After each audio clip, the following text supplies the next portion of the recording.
Em História, assessor jurídico da primeira vara da infância e da juventude de Salvador, médium palestrante conhecido por todo o Brasil, é trabalhador do Centro Espírita Caminho da Redenção e ex-vice-presidente da Federação Espírita da Bahia na gestão de 2003 a 2006 e também de 2006 a 2009, né? Então, com vocês, a palavra de Marcel Mariano. Marcel, você fica à vontade para escolher o lugar. Tá bom?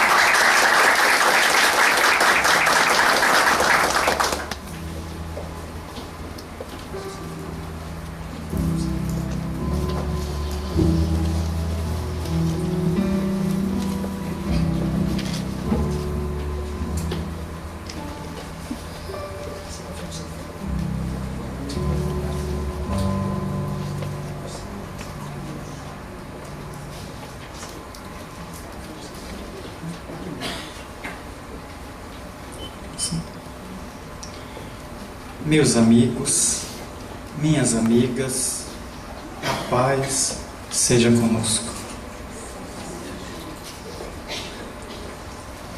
Estaremos juntos os próximos 50 minutos, trazendo algumas reflexões sobre o progresso moral e espiritual do homem na sociedade, à luz da doutrina espírita. E estivemos esta madrugada, e hoje pela manhã muito cedo, reflexionando sobre a profundidade da questão 793 do Livro dos Espíritos, que trazemos para o início das nossas atividades. Allan Kardec, com muita propriedade, cujo evento presta-lhe um tributo, e talvez o maior tributo ao codificador seja estudar a codificação que ele deixou. Vejo, em alguns lugares do Brasil, uma tentativa de atualizar o Espiritismo. E eu prefiro uma frase dita pelo professor de Feira de Santana, Clóvis de Souza Nunes. Em vez de atualizarmos o Espiritismo, deveríamos nos atualizar em Espiritismo.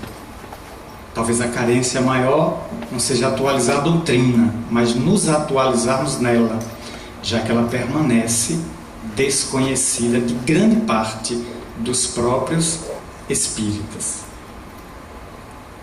Na 793, Allan Kardec perguntou: por que sinais se pode reconhecer uma civilização completa? Sem adentrar a resposta, vamos só fazer de conta se viesse à Terra um alienígena, um habitante de um outro planeta que falasse o nosso idioma e, encontrando-se com qualquer um de nós, pedisse que o levasse para conhecer a cultura e a civilização na Terra. De certo que nós o levaríamos ao Louvre, ao Museu Natural de Nova York, mostraríamos as belezas da Baía de Guanabara, da Baía de Todos os Santos, a mais alta cadeia de montanhas da Terra, no Himalaia, no Nepal, o K2, o Everest, o Monte Blanco. Nós o levaríamos para ver a Torre Eiffel, o relógio do Big Ben ao lado do Tamisa em Londres. Mostraríamos as pirâmides do Egito. E depois de um certo tempo passeando com este ser das estrelas, ele ficaria deslumbrado com nossa cultura. Mostraríamos que já estamos na era da fibra óptica, já temos computadores, os aparelhos portáteis nos facultam uma série de facilidades de fotografia, de envio de dados, as comunicações são online. Temos hoje mais de 600 satélites em torno da Terra, tornando as comunicações extremamente rápidas. A internet lançou nela, está no mundo a informação. Talvez depois este visitante do infinito perguntasse por que está havendo uma discrepância na Terra entre tanta conquista tecnológica e ainda o nosso atraso moral. Porque ele também veria o abandono em que estão os idosos, em quase toda parte. A pedofilia, a vulgaridade, a promiscuidade e a exploração sexual de crianças e adolescentes. Vocês exploram os que estão chegando e matam os que estão indo embora. Seus hospitais estão entupidos. Por que vocês não conseguem dar atendimento a todo mundo? O alienígena perguntando, estamos aqui no faz de conta. E o alienígena disse, por favor, me diga, por que é que vocês matam o outro de fome? Eu visitei vários países em sua companhia, diria esse alienígena, e observei que há países que não conseguem boas safras, mas há países onde há abundância de safra. Por que a abundância de safra não chega ao país escasso e mata a fome? Quais são as barreiras, as pontes, os muros que vocês levantam de que a banana não chega aos macacos? Aí o macaco morre de fome e aqui apodrece banana. Eu tive nas vossas feiras, nos vossos mercados de abastecimento, e ao final do dia há frutas pelo chão, há hortaliças, há legumes, tudo material perdido. Aquilo daria sopa, daria comida, daria prato, daria sanduíche, daria almoço, e vocês jogam fora. Então vocês são uma civilização caracterizada pelo desperdício. Vocês desperdiçam muita água. Há pessoas que passam 10, 12, 15 minutos num banho, que se lavam um carro até descascar o carro, de tanta água. Se lava jardim, se lava calçada com água mineral, em cidades que são estâncias hidrominerais. Então, eu não consigo entender como vocês conseguiram avançar tanto tecnologicamente e vocês não conseguem fazer um olhar para dentro. Vocês já mandaram bólides não tripuladas para levar notícia de vocês para a gente? Além de Plutão, como a Pioneer número 10, a Voyager, a Huygens, a Galileu, a Sojourner, a Penfield e outras máquinas que levaram a informação para o cosmos. Mas qual é o olhar de vocês para o ambiente onde vocês residem? Vossos rios estão entupidos, vossos mares estão estagnados, vosso meio ambiente está contaminado. Quanto tempo vocês vão resistir no meio de tanta poluição? Vocês produzem muito lixo. Então o alienígena nos faria tanta pergunta e a gente ficaria sem resposta. O que a gente vai dizer ao alienígena?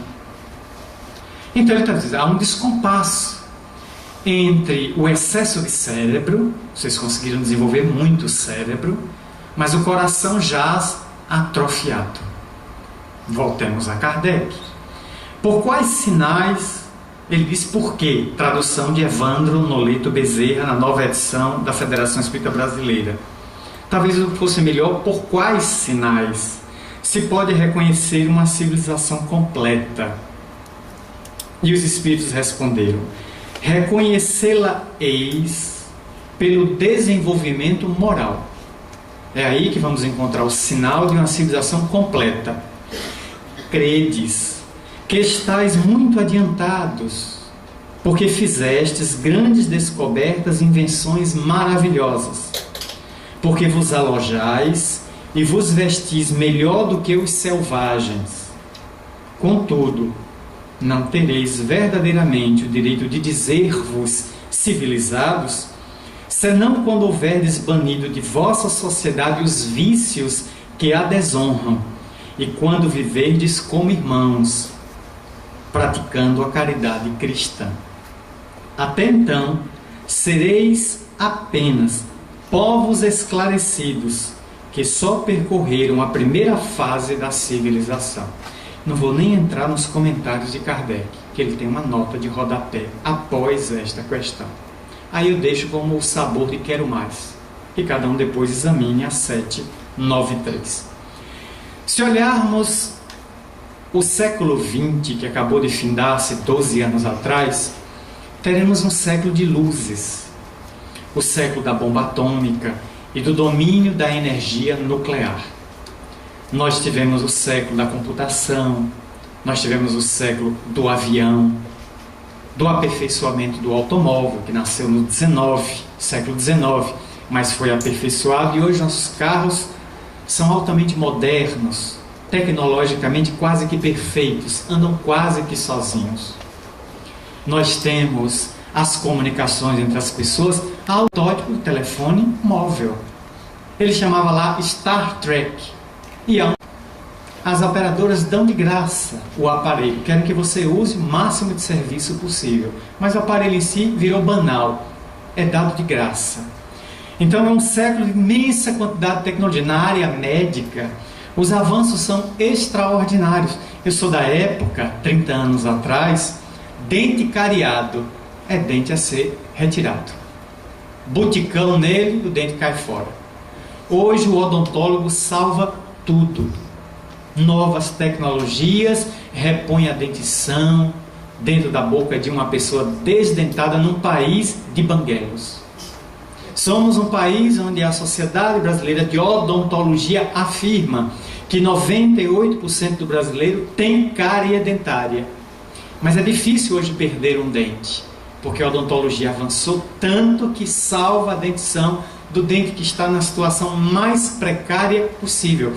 A oftalmologia já está acenando com a eliminação do óculos através das cirurgias a laser, o implante de cristalinos artificiais corrigindo as problemáticas da córnea, da íris, da esclerótica, do nervo óptico, uma série de avanços na área da cardiologia, os múltiplos transplantes. Quem falava até 1960 em transplante do coração?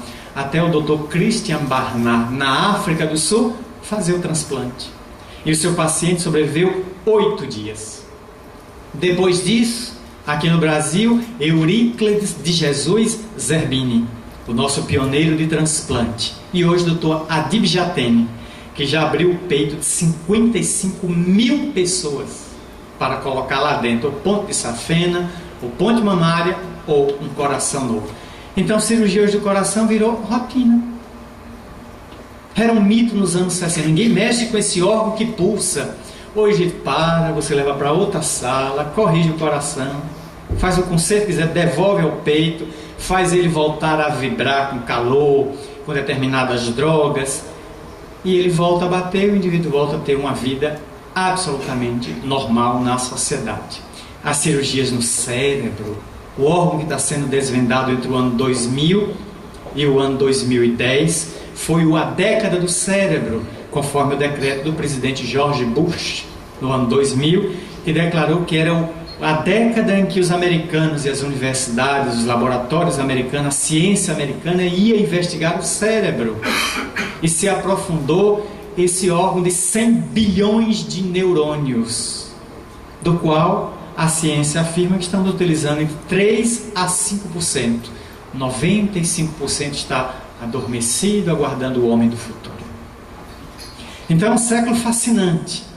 Mas do ponto de vista moral, do ponto de vista espiritual, nossos avanços foram tímidos. Não posso ser pessimista. Houve avanços, sim, mas eles foram tímidos. E por isso, a lei do progresso abordada no Livro dos Espíritos permanece, parece que escrita ontem, perfeitamente atual, ao demonstrar que Allan Kardec perguntou em uma outra questão: e o progresso moral não segue imediatamente o intelectual? Não.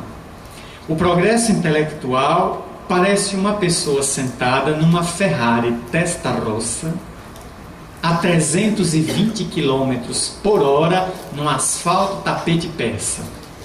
E a moral é um indivíduo semi-embriagado dentro de um Fusca com os 4 pneus furados, com freio de mão puxado na primeira. Anda, mas só Deus sabe como. Então lá vai o progresso intelectual, a 320. A gente mal tira um notebook de uma loja, você já está tirando um aparelho defasado. Você acabou de pegar, está na caixa, você nem usou. Você está levando algo defasado, porque está saindo do laboratório algo novo. Os aparelhos de mídia em 6 meses se renovam. Então a tecnologia é um avanço extraordinário, mas ainda estamos estagnados em alguns posicionamentos de natureza moral e espiritual.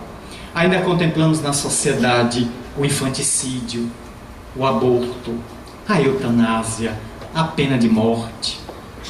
Há uma série de delitos de abandono, de indiferença da criatura humana. As religiões cresceram. As religiões. Não quer dizer necessariamente que cresceu na terra o espírito de religiosidade. Só uma pessoa fazer uma avaliação en passant hoje do Brasil nos últimos 40 anos. Quantas igrejas surgiram no Brasil? Cada esquina tem uma. É uma farmácia, uma igreja, uma farmácia, porque ou nós somos doentes do corpo ou doentes da alma. Então todo lugar tem uma igreja pregando qualquer coisa, geralmente de linha cristã, e a massa de gente lá dentro. Atrás de quê? O que é que esta massa de povo está indo a essas igrejas? Atrás de cura do corpo, porque está desencantada com o SUS. O Sistema Único de Saúde não dá conta da saúde da população. Então vamos voltar para Deus. Deus cura tudo. E todo mundo quer ser pastor de ovelha. Por quê? Porque ovelha é cordata, ovelha é dócil, ovelha é domesticável, é manipulável. Não vejo ninguém querendo ser pastor de jararaca, de cascavel, de escorpião, que animal que contesta, que diz o contrário, que não diz amém. Você encostou no escorpião, ele prepara o ferrão antes, encoste. Venha, você encostou, ele pica, é da natureza dele. Não tem como domesticar escorpião. Todos querem ser pastor de ovelha, porque manipula fácil rebanhos. E não tem como manipular animais bravios, não domesticáveis pela sua própria natureza. Então, a quantidade imensa de religiões, de rótulos religiosos, quase todo mundo se vinculando, e as buscas de espiritualidade permanecem. Gente que vai para Santiago de Compostela e tenta fazer os 800 quilômetros da caminhada. Se consegue 80, consegue muito, 10%. Aí me disse assim, eu fui em busca de espiritualidade. Achou? Não. O que é que você achou? Eu digo, bolhas no pé e problemas nos joelhos, nos meniscos, da caminhada áspera. Eu digo, aqui é mais barato. Fazia jogging na Paralela, ou no dique do Tororó, uma volta bem mais curta e muito mais prazerosa. Eu vou à Índia visitar Sai Baba. E foi para o Ashram. E Sai Baba ouviu muita gente. E disse lá, de onde você é? Eu sou do Brasil. Você tem religião no Brasil? Sou. Volte. A solução do seu problema está no Brasil. Eu não tenho solução para o seu problema.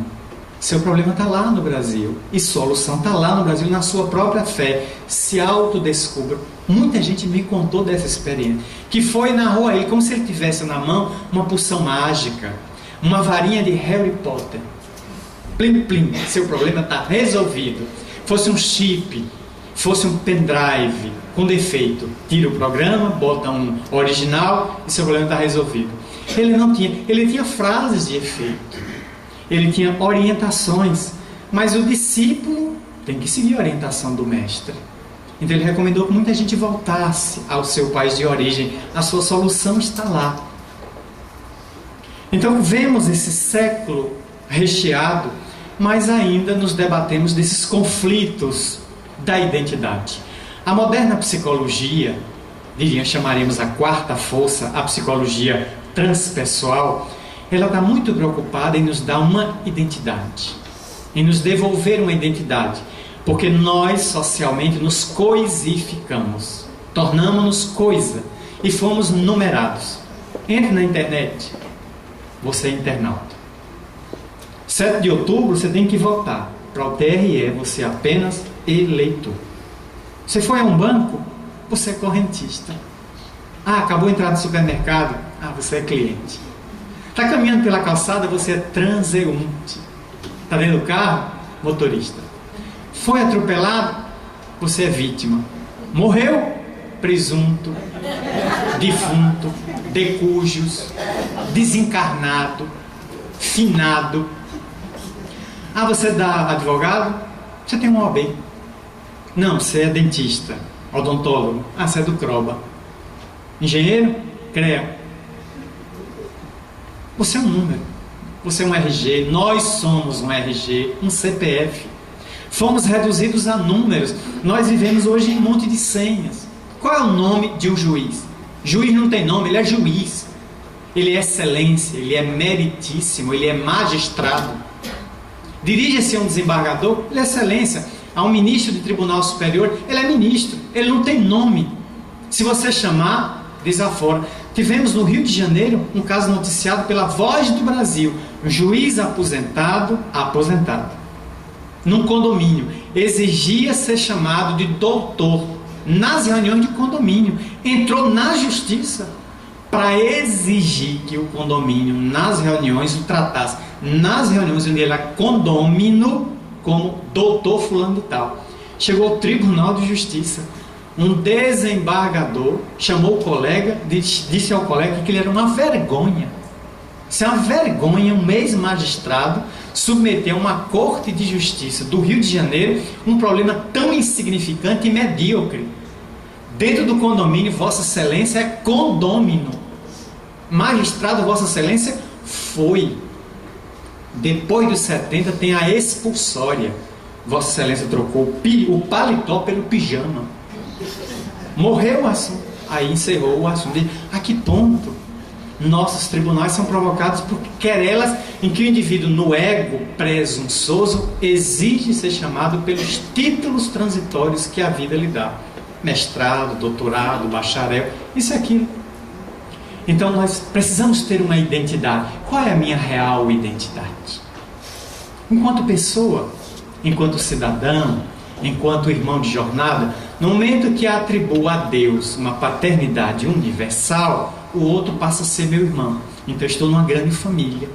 Por que nos tratarmos com indiferença? Por que nos tratarmos com formalidade? Me recordo, há muitos anos atrás, eu, anfitrião de José Raul Teixeira, conhecido orador espírita de Niterói, Rio de Janeiro. E quando íamos compor a mesa, eu ia para a mesa para chamar, Raul encostou e disse: Marcelo, vamos fazer uma experiência diferente? Vai todo mundo logo para a mesa. Senta todo mundo logo na mesa. E não há composição. Se apenas depois vai dizer os nomes, mas eu não sei título. Quebrou o protocolo. Achei aquilo fantástico. Foi todo mundo para a mesa.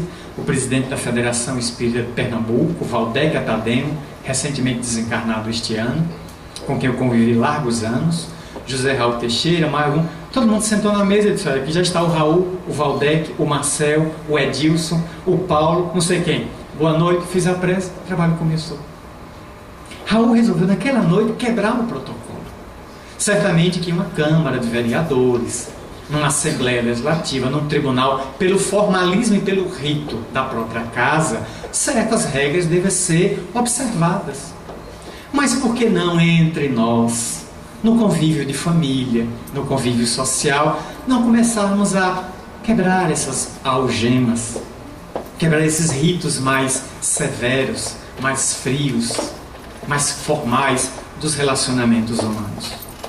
Então tem que haver uma busca de espiritualidade, porque as religiões aí estão, mas elas estão tão desconectadas da religiosidade, porque não falam da transcendência, porque estão presas por vínculos materiais à imanência. E por falarem mais de prosperidade material do que de libertação espiritual, perderam o foco e tornaram-se vazias. Há discurso, mas o discurso é oco. Você espreme, não tem nada. A pessoa entra vazia e sai um deserto, que não encontrou ali algo que lhe preencha. Sob esse ponto de vista, a doutrina espírita faz um papel extraordinário na Terra, como atesta Viana de Carvalho, espírito, numa das suas últimas obras, Espiritismo e Vida, pela psicografia de Divaldo Pereira Franco.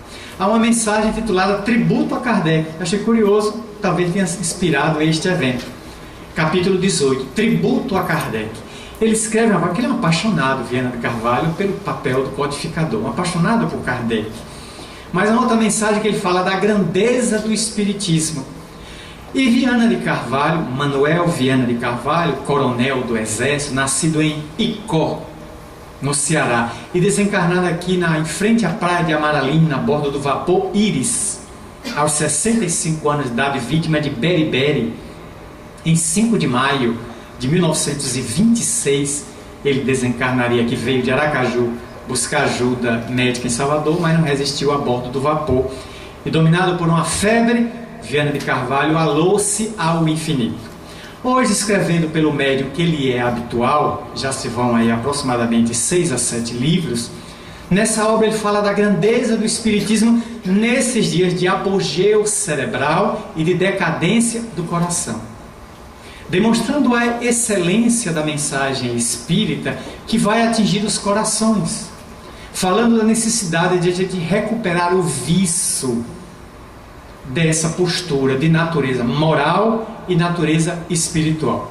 A moral está muito vinculada à ética, e as questões 629 e 630 do Livro dos Espíritos aborda isso. Que definição se pode dar de moral? Moral é a regra de bem proceder. Aquele que procede bem, que cumpre com seus deveres, está moralmente em paz, tranquilo, gera uma conduta ética. E a ética vem do grego etikos, né? Que quer dizer uma regra de bem proceder. É aquela regra estabelecida socialmente para um comportamento digno, equilibrado, honrado, de uma pessoa austera. Então, consequentemente, isso gera socialmente um equilíbrio no indivíduo, que se sente confortável, mesmo que os outros estejam em descompasso. O importante é internamente o indivíduo estar em paz consigo. A paz tem sido muito buscada lá fora. A pessoa vai, eu vou para um campo distante, eu vou para a praia, eu vou subir os montes, eu vou meditar no Everest. Aí sobe 9 quilômetros, aí se senta lá, aí pega a gangrena por causa do gelo. Aí desce com gangrena no nariz, nas mãos, desce todo acabado, desce em paz, mas todo acabado. É melhor meditar. Eu vou meditar no deserto do Atacama, no Chile. Aí vai, pega temperaturas de 45 à sombra, volta com insolação. Volta com paz, o cérebro quente de insolação. Aí morre. Morre em paz. Funciona. Não, por que não meditar debaixo de um coqueiro na praia de Itapuã, como diria Vinícius de Moraes? Numa esteira de vinho com água de coco. Adquire a paz da mesma maneira. O problema não é ter o recanto, é a paz interna que o indivíduo desenvolve. Tornar-se pacífico e pacificador. Como diz Joana, se não podes divulgar a paz, controla a tua violência íntima. Recomenda Joana de Ângeles. Então tem muita gente que quer pacificar fora, quando deveria começar a diminuir a violência interna. Diminuir a agressividade no falar. Notem que estamos numa sociedade que fala muito alto. Por todo lugar a gente ouve as pessoas falando alto. É som alto. Agora acaba de ser preso um cantor sertanejo. Saiu na mídia. Não sei nem o nome dele. Mas um rapazinho bem apresentado foi preso, chegou à delegacia algemado. O motivo, fez tanto barulho no condomínio que os condôminos chamaram a polícia. Ele deu teste à PM, saiu preso. Talvez estivesse até drogado. Muito agitado, a polícia, para evitar maus tratos, botou logo a algema. Ele chegou preso. Não quer saber da fama dele, está na delegacia. Excesso de barulho. Estamos num mundo carregado de poluição sonora. Fora visual, que a gente vai ter que suportar agora até o dia 7 de outubro. Todos os muros, tudo que está pichado. É a poluição visual, além da sonora. Todos falam telefone aos gritos. Os televisores estão altos, os sons estão altos, os carros têm verdadeiros trios elétricos. Então estamos na era da deseducação do indivíduo dos sentidos. E ele quer agredir o outro. Eu que morei, e moro até hoje em condomínio, mais 10 anos e meio morando num condomínio de periferia aqui em Salvador, quando surgiu aquela moda daqueles pancadores sertanejo, a banda do Tigrão. Tinha uma música chamada O Tigrão. Aí pronto, era aquela febre, o rapaz botou no maior volume. Fui lá na porta dele. Ele abriu e disse: ô Nalbert, não leve a mal. É que eu estou tentando ouvir meu Mozart, meu Beethoven, meu Luigi Boccherini e não consigo, porque o seu Tigrão está devorando meu Beethoven. Se você não leve a mal, você não leve a mal não. Como eu não tenho revestimento acústico, porque estamos num bairro de periferia e aqui é pobreza, todos nós, eu gostaria de pedir a você baixasse os seus 300 decibéis para me ouvir os meus 80 lá em casa. Boa noite, obrigado. Eu voltei. Aí ele baixou.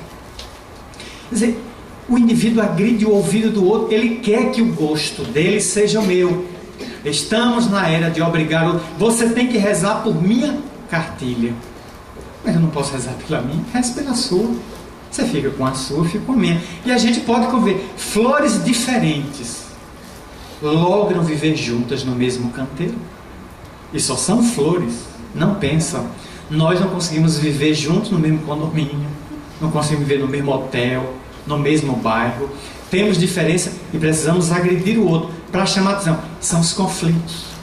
Muitas vezes, quando agredimos o outro, estamos emitindo um SOS. Por favor, preste atenção em mim. Oi, ei, eu existo. Olhem para mim. O piercing, as tatuagens, o que são psicologicamente? Uma tentativa daquela pessoa que está num complexo de inferioridade, algumas, não são todas, de chamar a atenção do outro. Aí tome uma tatuagem bem agressiva. Eu fui a um banco aqui em Salvador, já há muitos anos atrás, mais 10, 12 anos atrás, estou tentando tirar o dinheiro na boca do caixa, e aí entra uma senhora de seus 60, 62 anos no banco, o cabelo todo verde fluorescente. Todo. Eu parei assim no caixa, fiquei olhando, o caixa também parou, e ficamos os dois olhando. A senhora foi, sentou-se e começou a conversar com o gerente. O caixa olhou para mim, eu olhei para o caixa e eu perguntei, eu disse, a mulher do Incrível Hulk tem conta aqui nesse banco? Ele disse, tem, cara, dê licença que eu tenho que ir embora. Essa mulher depois dá um aí, me ataca, eu saí embora. Dona Hulka, né? Eu saí e fui embora. Quer dizer, a mulher já numa certa idade, ela não era sexy, ela era sexagenária, de cabelo verde fluorescente. Tentativa de chamar a atenção. Muitas vezes é complexo de inferioridade, ninguém anota socialmente, então eu vou dar uma extravagância social. Eu vou jogar uma tatuagem, eu vou jogar um piercing aqui, eu vou botar um piercing aqui, eu vou botar aquelas âncoras de navio do Titanic pendurado na orelha, e vou andar com ela puxando uma melancia na cabeça, uma jaca no pescoço, e vou sair aí dando uma de Alá Carmen Miranda. A pequena notava, para ver se o povo nota que eu existo, porque tem gente invisível socialmente. Está dentro de casa, está invisível. Está em shopping center e ninguém nota. Então a pessoa tem que chamar a atenção. É o conflito de uma sociedade que não se identifica, que não há amor. Há muita tecnologia. Todas as vezes que eu estou nos aeroportos para os meus embarques e viagens pelo Brasil, noto todo mundo com aparelhos, quase ninguém conversando. Poucas pessoas com livros convencionais, porque está todo mundo com tablet, iPhone, iPad, iPod, iPin, macaxeira, batata, sei lá mais o que, tudo olhando ali.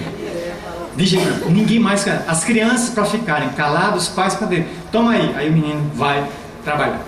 Todo mundo, eu fico olhando com o meu livrinho sempre convencional, qualquer livro que eu levo já, ou próprio para aquela viagem, eu fico olhando todo mundo de aparelho, e o silêncio, a ansiedade está ali, latente.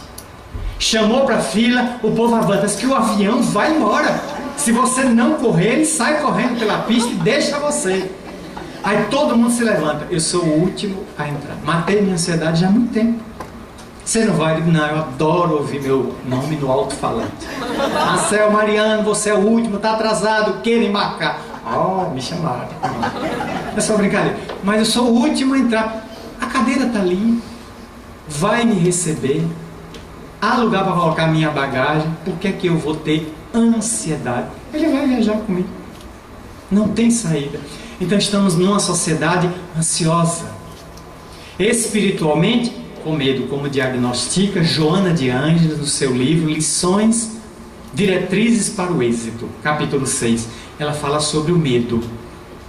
E Joana destaca os 6 medos básicos da sociedade atual. Medo de ficar doente, medo de ficar pobre, medo de ficar sozinho, medo de ser criticado, medo da morte. E há um 6º medo, mas o medo básico é o medo da morte. Nós temos medo de morrer, porque não trabalhamos o espiritual.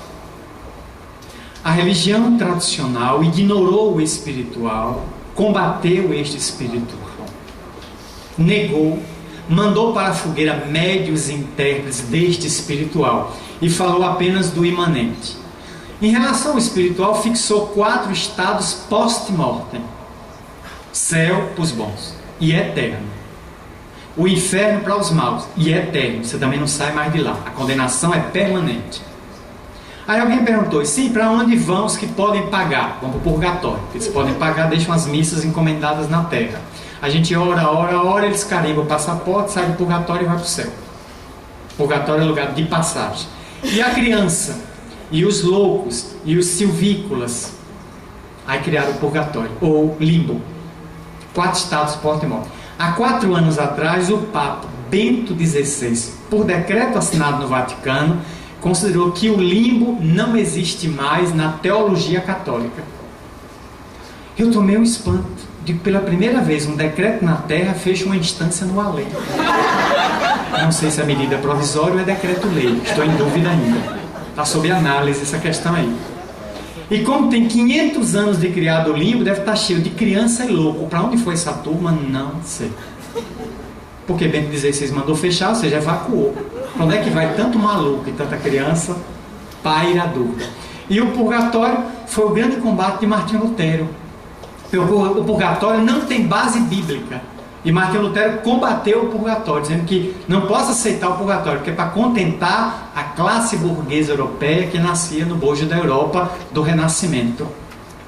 Hoje ninguém fala mais de purgatório, de ir, porque o purgatório é a terra mesmo. Eu não vou, já estou. Se é um lugar de purgar, a própria terra, onde purgamos as nossas dores, as nossas dificuldades, o nosso sofrimento, os nossos erros, aqui mesmo na terra. E céu e inferno, João Paulo II, o antecessor, o anterior Papa, a Bento XVI, disse há 13 anos atrás, na Capela Sistina, na frente de 40 mil peregrinos. Abre aspas. Depois de demoradas reflexões pessoais, cheguei à conclusão de que céu e inferno não são instâncias geográficas e circunscritas depois da morte, são estados de consciência. Fecha aspas. João Paulo II. Quando eu vi esse pronunciamento de João Paulo II, eu não tive dúvida. João Paulo II está lendo Kardec escondido no Vaticano. Paulinho chegou às mesmas conclusões de Cacá. Mesma conclusão, João Paulo II chegou que Kardec chegou, de que céu e inferno são estados íntimos. Portanto, espiritualmente ficamos com medo da morte. Ela surge, a gente se apavora. Na vida, reiteramos ter medo da morte. E quando chega a morte, ela declara ter tido medo da vida. É o paradoxo dos paradoxos. Como enfrentar? É preciso, pois, a viagem para dentro, conforme a questão 919 de O Livro dos Espíritos apresenta. Uma proposta libertadora. O autoconhecimento. Fazer a viagem para dentro. Precisamos nos autodescobrir. E para isso o Espiritismo é excelente terapêutica de natureza psicológica profunda, levando o indivíduo ao autoconhecimento. Por isso o Espiritismo deve começar pelo começo. Toda pessoa nova me pergunta: que livro você recomenda? Eu digo: não recomendo nem o Livro dos Espíritos. Eu recomendo aquele livro chamado O que é o Espiritismo, de 1859. Eu recomendo o que você está entrando agora, então você quer saber o que é o Espiritismo. Tem um livrinho com este nome. Pegue e vá ver ali Diálogo de Allan Kardec com o padre, com o crítico e com o cético. Kardec dialogou com 3 pessoas de posturas diferentes. Talvez sejam as interrogações que você tenha também. Você as fará e o próprio codificador as responderá. Porque se você adentra o Espiritismo e não o conhece, você vai ficar sobrenadando a lâmina d'água do conhecimento espírita.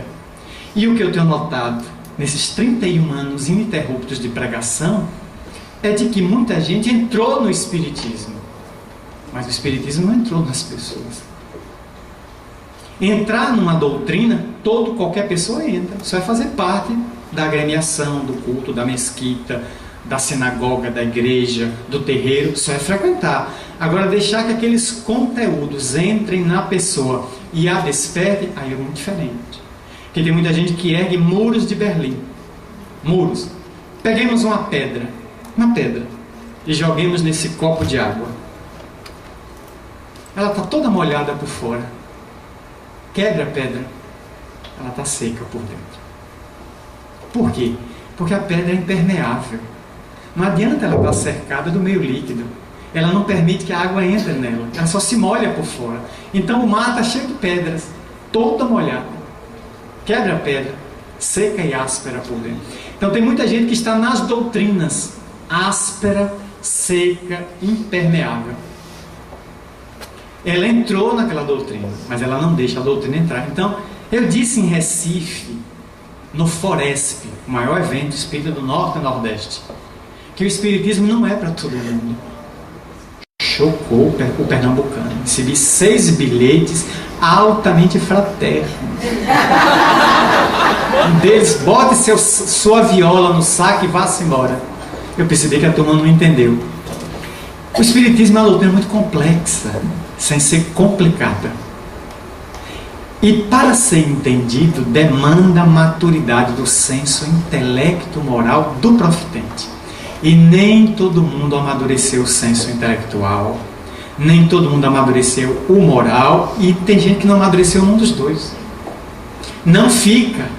Entra no espiritismo, milita por algum tempo com entusiasmo de fogo de palha, depois a palha vira carbono, cinza, e a pessoa sai. Meses depois você encontra com ela, ó, livro debaixo da axila, cultura de sovaco. Está aí com o livro na baixa. Achei Jesus. E você? Eu digo, estou procurando até hoje. Ainda não localizei. Já encontrei. Anotem na memória de vocês. Quando vocês entraram no espiritismo, vocês viram certos rostos na casa. Anotem se eles não estão hoje. Fora os que desencarnaram, muita gente está. Na minha época, 81, já não encontro muita gente. Quando eu pergunto, cadê fulano? Voltou para o catolicismo. Cadê Cicrano? É evangélico, Marcelo. Cadê Beltrano? Está solto. Não se filiou a nada, está solto aí no mundo. Eu tenho vários amigos que optaram por nada. Deixaram a doutrina espírita, o movimento, a casa. Vão às minhas palestras por amizade pessoal. Quando eu estou na minha cidade natal, eles vão. Marcelo, eu vou assistir sua palestra. Mas eu saio dali, não militam mais. Mas não eram tão entusiasmados quando entrei. Eram as minhas referências. Eu entrei e tomava aqueles companheiros por referência. Hoje, nem referência mais, eu sou para eles. Não consegui inverter.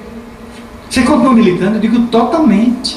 Sou espírita até a raiz do cabelo. Estou no movimento inteiro, integral. Praticamente tempo integral. Renunciei a muita coisa para me dedicar inteiramente ao espiritismo no meu tempo todo livre. Muitos não ficaram. Não era o momento deles. Ainda não chegou o momento. Eles não compreenderam a profundidade dos conteúdos. Então podem ter muita sofisticação em torno dos passos. Boa casa, bom carro, bom emprego, bons salários. Moralmente serem pessoas até equilibradas. Socialmente, homens de bem, mulheres de bem. Mas ainda não é o momento deles. Então para muita gente o espiritismo é uma agressão. Porque as propostas espíritas, por serem muito oxigenadas, quase rarefeitas, agridem pessoas que têm conteúdos ainda religiosos muito rígidos. Quem acredita num objeto tido como sagrado, se vir para a doutrina e olhar para as paredes de um centro, não tem imagem, não tem nicho, não tem sacerdote, não tem patuá, não tem trevo de 4 folhas, não tem terço. A pessoa fica sem pai e sem mãe. Ela precisa de alguma coisa. Eu não vou segurar, nem que seja no microfone. Eu tenho que me segurar alguma coisa para me salvar. E eu pergunto, de quê? De que ou de quem você quer ser salvo? Pode ser do imposto de renda, porque com a alíquota de 27,5%, temos que pedir salvação, mesmo a misericórdia a Deus. Né? De quem? Da mídia? Do fogo do inferno? Que inferno? Aonde esse inferno? Aí começam as ilações. Então nós vemos esse descompasso deste homem na sociedade, que alcançou as estrelas, mas não conseguiu penetrar a profundidade de si mesmo. Explodiu o átomo, falta implodir o ego. Implodir o ego. Descer e implodir, para abrir-se para terceiros. Criar pontes, porque a maioria está fazendo muros, né? Muros. Precisamos de pessoas pontes, que estabeleçam conexões para o diálogo, para poder conversar, para entender o outro. Conversávamos há pouco com amigos aqui, que estão presentes, sobre o movimento Você e a Paz. O movimento que Divaldo Pereira Franco criou há 15 anos aqui. Não tem caráter religioso. É um movimento que não é feito em centro espírita, é feito em praça pública. Dique do Tororó, o ano passado estivemos no Calabar, estivemos na Liberdade, estivemos em Piripiri, estivemos na Pituba. O auge é no Campo Grande, dia 19 de dezembro, porque é Dia Municipal de Você e a Paz. Há 15 anos eu participo ativamente do movimento, hoje falando também junto com ele. Sempre ele convida religiosos. Não vai nenhum. Ano nenhum você vê lá membros da matriz africana, não vão pastores evangélicos. E a igreja só ia pela presença veneranda do maior orador sacro do Brasil, Monsenhor Gaspar Sadoc, que no auge dos seus 93 anos de idade, mais de 60 de sacerdócio, comparecia pela amizade a Divaldo. Ia. Agora impossibilitado, paralisado do pescoço para baixo, em cima de uma cama, o venerando sacerdote já não pode mais comparecer. E não foi ninguém na última edição, apesar dos ofícios que o movimento enviou à arquidiocese para enviar. Mas o ilustre, o excelentíssimo senhor cardeal Primares, que estava em Roma, não pôde ir, nem enviou representante. Há uma certa resistência porque o companheiro é espírita, é orador, é médium com 255 obras e 3 a serem publicadas nos próximos meses. Então não se vai e não se fala da cultura da paz. Não vamos falar ali de religião, não vamos pregar nenhum conceito espírita. O movimento não tem essa característica. É falar na sociedade, da melhoria da sociedade. Sermos um bom filho, um bom pai, um bom marido, um bom cidadão. Não jogar lixo nas ruas, não urinar nos postes e nos muros, não quebrar o orelhão, não atirar pedras em cães e gatos que estão pelas ruas de nossa cidade. Ser uma pessoa cuidadosa com o social. É isso que vai falar. Porque a violência pode atingir qualquer um de nós. O ladrão não vai fazer distinção de religião. Não, hoje eu só estou assaltando católico. Sei o quê? Espírita.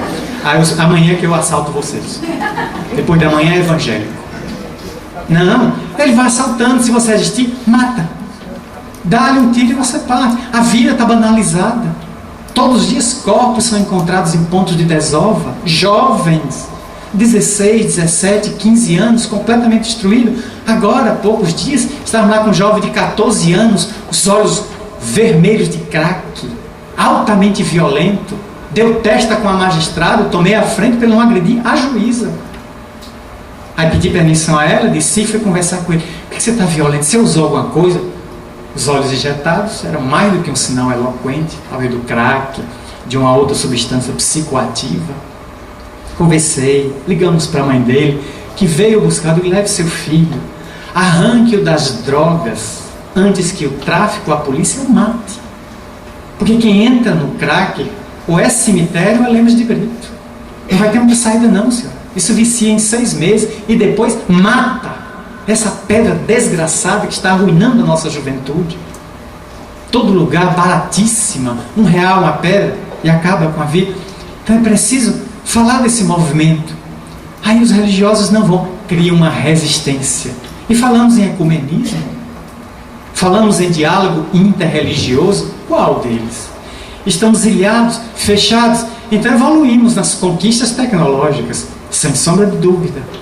Mas o Espiritismo vem proclamar a necessidade de sermos pessoas pontes, estendermos ponte para o outro, trazer o outro não para convencer o outro.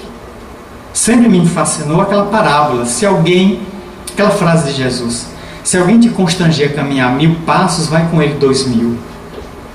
E alguém um dia me deu uma interpretação que é fantástica. Você vai na sua estrada e alguém lhe constrange, você vai caminhar comigo? Pois não. Aí você sai de sua estrada e caminha sob constrição, sob violência, a estrada do outro. Vá com ele. Durante 1000 metros, 1000 passos, você vai dialogando com ele, convencendo ele de que aquilo é um equívoco, que ele está equivocado a usar da violência para convencer o outro. 1000 passos depois, ele se convence com o poder dos seus argumentos. Aí para. Aí ele volta 1000 passos ao ponto onde ele constrangiu da estrada. Ele segue a dele e você segue a sua. Eu achei essa interpretação curiosa. Vai com ele 1000 passos, se ele te constrangia mais 1000. 1000 para lá, depois 1000 para cá. É a dança do bom crioulo. Aí você convence ele. Depois você volta à sua estrada paralela à de todos eles. Portanto, a proposta é esse progresso moral que precisamos desenvolver. Porque estamos no século XXI. O planeta atravessa uma grande transição. Todas as fontes dizem isso. O mundo espiritual, os esoteristas, se perguntarmos a tarólogos, teólogos, todos estão falando do momento de transição. A Terra está vivendo convulsões sísmicas, geológicas, e existem transições em várias áreas, na área social, na área moral, tecnológica, espiritual, ecológica. Conforme agora no dia 15 de abril tivemos um seminário na Mansão com André Trigueiro, o lúcido jornalista da Globo News, um dos maiores especialistas brasileiros em ecologia, 2 livros publicados. E ele veio trazer as últimas novidades sobre a transição ecológica, que estamos muito mais preocupados hoje com o meio ambiente do que há 20 ou 30 anos atrás. A gente era poluindo. Agora estamos preocupados com o efeito estufa, estamos preocupados com nossa geladeira velha em casa, antieconômica, com o CFC que a gente joga dos desodorantes, estamos preocupados com o escapamento do carro, lixo, estamos começando a nos preocupar. Já é uma mudança. Isso é uma transição que não tem nada a ver com o planeta, é a transição do habitante do planeta, que está em mudança. Porque, segundo todas as notícias de natureza mediúnica confiáveis, espíritos nobres estão vindo à Terra, estão se reencarnando em massa. E a turma que está desencarnando, muitas vezes nesses abalos sísmicos, grande parte está indo embora. É passaporte carimbado para mundos inferiores. Porque já usou a Terra até onde pôde, exauriu-a, desgastou-a, extraiu. Aí a divindade disse: olha, já dei tantas oportunidades e jogou todas fora. Agora eu vou lhe dar uma oportunidade em outro planeta inferior. A Terra não dá mais para lhe receber. Eu preciso do futuro corpo que você ia utilizar para dar a um inquilino melhor. E eu sempre faço a seguinte comparação para encerrar. A Terra é um prédio, um condomínio. Cada quarto é um país. Lá dentro tem um habitante. Deus é o dono do prédio. Agora ele resolveu dar uma visita ao prédio e começou a constatar que o jardim está estragado, maçaneta destruída, porta quebrada, arrebentamos vaso sanitário, destruímos forro, lâmpada, roubamos luminária, torneira. Aí o senhor deu uma percorrida, uma vistoria no prédio. Menino, meus inquilinos arrasaram o prédio. Aí o senhor reuniu todo mundo no pátio e disse: olha, tem muita gente atrasada, não paga a taxa condominial um tempão. Eu tolerei até agora. Vim ver a casa, o imóvel está um lixo. Vocês arrasaram. Eu vou precisar de alguns quartos, porque eu tenho uns inquilinos novos, estão chegando aí, e a gente boa. Quem venceu o contrato, por favor, desocupe. Aí tem gente dizendo: não desocupo. Aí o senhor diz: não tem problema, eu mando uma mensageira com uma ação de despejo. É um oficial de justiça? É. Como é que chama ele? Morte. Ele passa e leva o inquilino. E o imóvel fica vazio. Então vocês desocupem o prédio, por favor, os que estão com o contrato vencido. Mas eu visitei alguns apartamentos, estão ótimos, bem tratados, bem cuidados, na medida do possível. E esses inquilinos eu vou renovar o contrato. Eles não vão sair do prédio. Agora, grande parte vai sair. Porque eu preciso dos apartamentos para situar outros moradores que vão me cuidar bem do prédio doravante. E aí está muita gente desassossegada, porque está pressentindo que está indo e não vai voltar. Não haverá novo renascimento, pelo menos na Terra. E isso está angustiando, e muitos estão naquela política: terra arrasada, saio, mas deixo arrasada, destruo tudo que eu puder, porque se eu não venho mais aqui, deixo acabada. Então nós precisamos ter medidas até mais duras das leis. As leis têm que endurecer. Está no livro dos Espíritos. Às vezes o mal chega, quando o mal chega a um limite que ultrapassa em torno ao copo d'água, a gente percebe a necessidade de tornar as leis mais duras, mais draconianas. É preciso que o mal chegue ao limite para que o homem entenda a necessidade do bem. Porque tem muita gente indiferente, mas quando é atingida pela violência, diz: o que é que eu estou fazendo pela paz? Muitos me perguntam: mas você é contra a violência? Eu digo: não. Quem é contra qualquer coisa gasta muita energia. A minha é pouca. Eu prefiro ser a favor da paz. Por que é que eu vou lutar contra o aborto? Vou lutar pela vida. Por que é que eu vou lutar contra a eutanásia? Eu vou lutar pela preservação da vida. Então, eu prefiro não remar contra a maré. Deixa a correnteza do rio como uma folha, o rio que me carrega para onde ele quiser. Então, quem é contra, gasta muita energia e se arma contra o outro. Não, é ser a favor.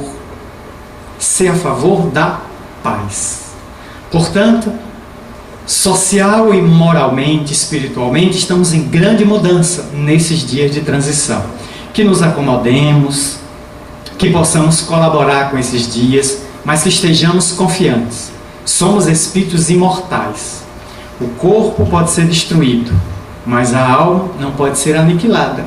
E se formos ao mundo espiritual, retornaremos. Sai Baba, o místico da Índia, morto há 2 anos atrás, um ano atrás, 1 ano e pouco, antes de morrer ele enterrou objetos pessoais dele, e disse aos discípulos mais próximos: estou desencarnando e vou passar apenas 5 anos no mundo espiritual.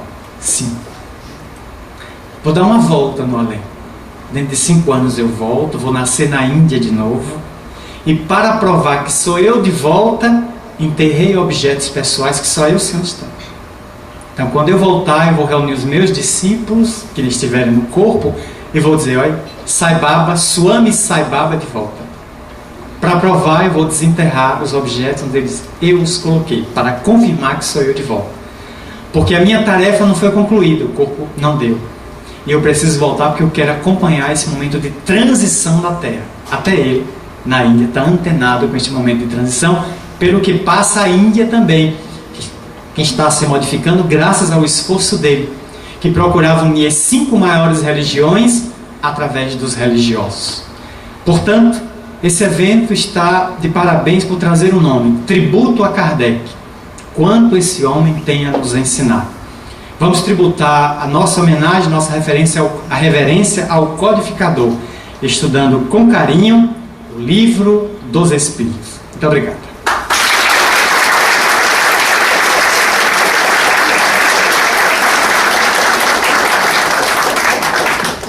Obrigado, Marcel, pelas palavras. E vamos dar continuidade à nossa manhã de trabalhos e estudos aqui, recebendo agora nosso segundo palestrante desse dia, nosso companheiro de trabalho, Djalma Argolo, com o tema Nascer, Morrer, Renascer, a reencarnação como lei para a melhoria do homem na sociedade.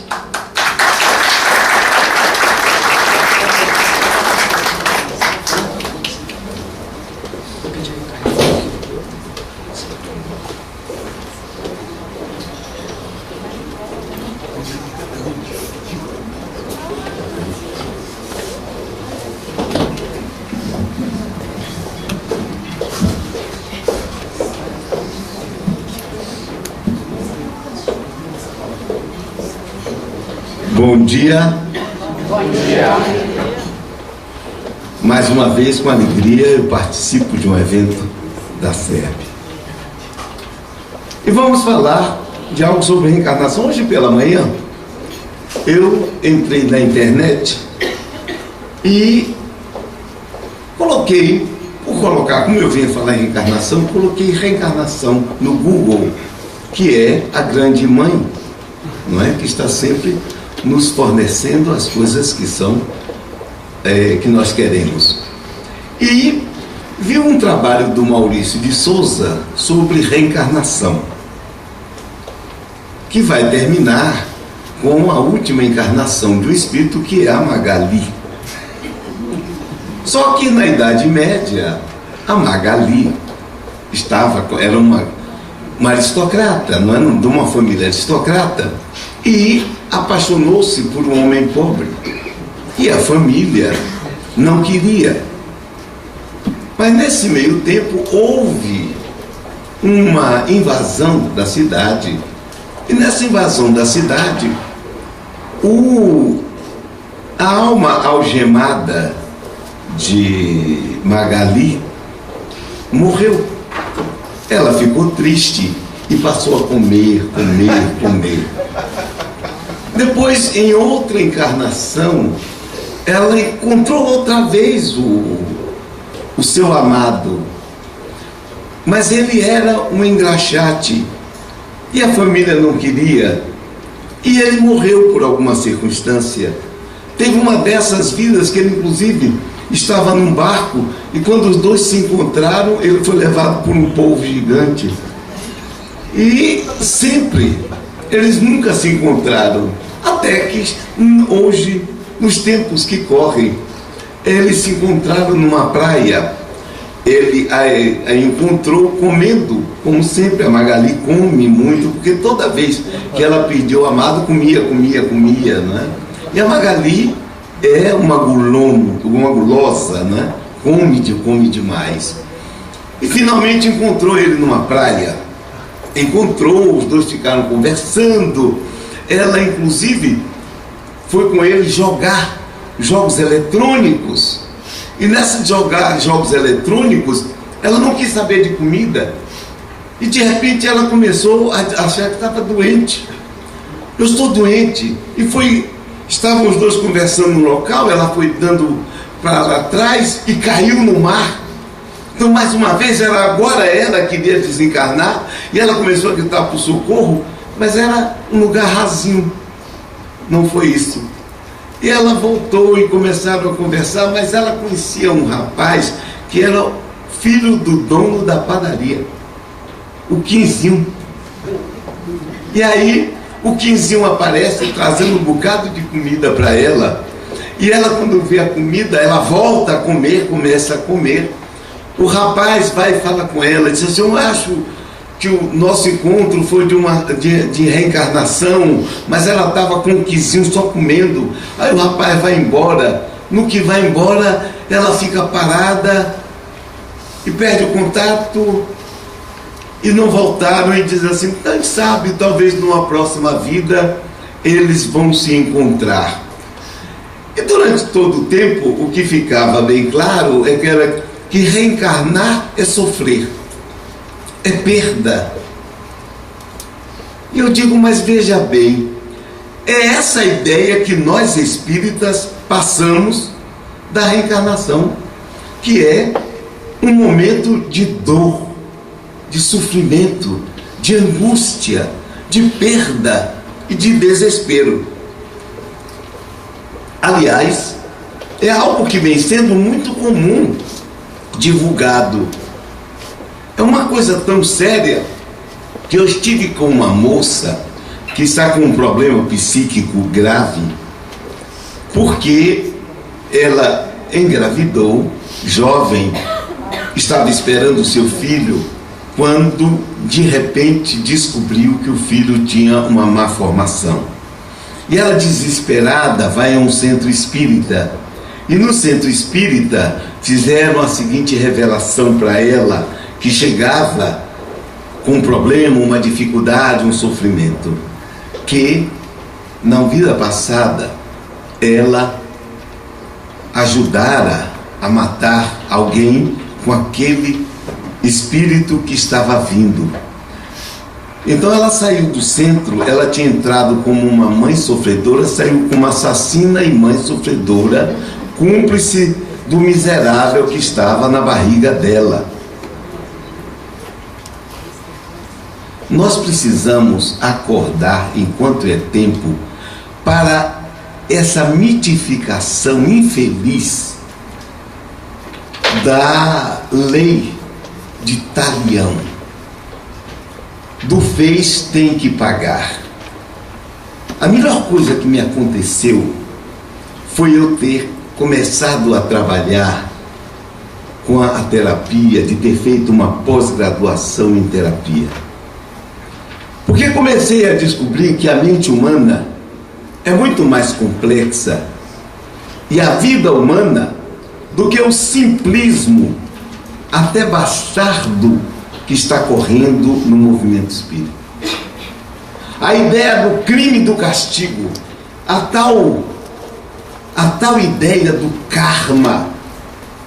O karma é uma doutrina hindu de cunho político, porque durante séculos, milhares de anos, os poderosos seguraram as classes mais baixas numa exploração constante, numa seguinte ideia: você hoje nasceu como pária, porque na encarnação passada você foi um sultão, ou você foi um marajá, abusou do dinheiro, e agora você tem que se conformar, porque é o seu karma, você tem que pagar esse karma. As castas foram mantidas nessa ideia absurda e abstrusa do karma. E nós no Brasil criamos, no espiritismo brasileiro, nós criamos uma ideia absurda de uma lei de causa e efeito moral. Eu me lembro que eu estava lendo uma mensagem recebida depois daquele garoto que foi arrastado no Rio de Janeiro, porque ficou preso ao cinto de segurança pelos bandidos que roubaram o carro. E aí saiu uma mensagem que atribuíram ao médium do Leon Denis, depois negaram, eu não sei. Mas era um espírito que nasceu no ano 20 a.C., nasceu lá em Roma, e no ano 20 depois de Cristo era um centurião, um oficial romano, que estava na fronteira do Egito com a Núbia, e que lutava contra os egípcios nessa fronteira da Núbia.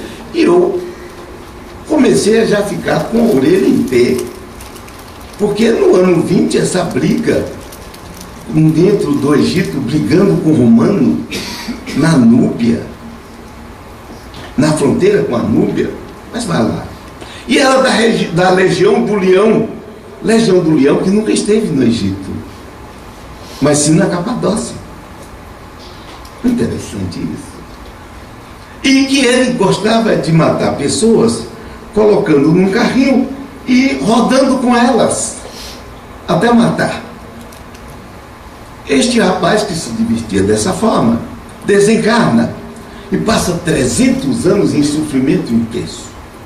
Depois leva mais de 1000 e não sei quantos anos buscando um casal que o receba como filho. E finalmente, um casal que foi vítima dele na época o teria recebido como filho. E eu cheguei a uma conclusão: este rapaz foi pior do que Átila, que Átila a gente sabe o que fazia, mas esse rapaz que gostava de arrastar umas pessoinhas foi pior do que Átila. Foi pior do que Júlio César, um dos maiores criminosos da história. Perverso e pervertido. Foi pior do que Hitler.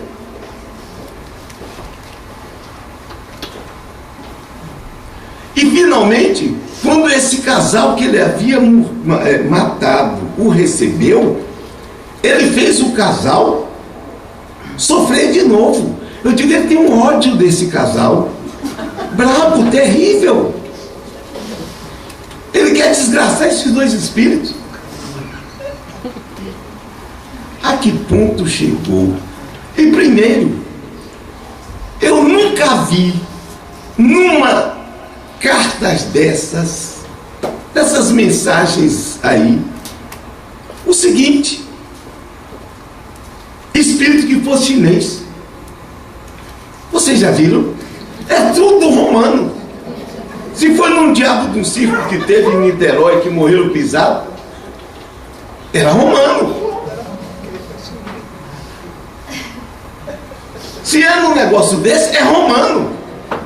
Quer dizer, nesse mundo e no Brasil só tem encarnado espírito desgraçado romano.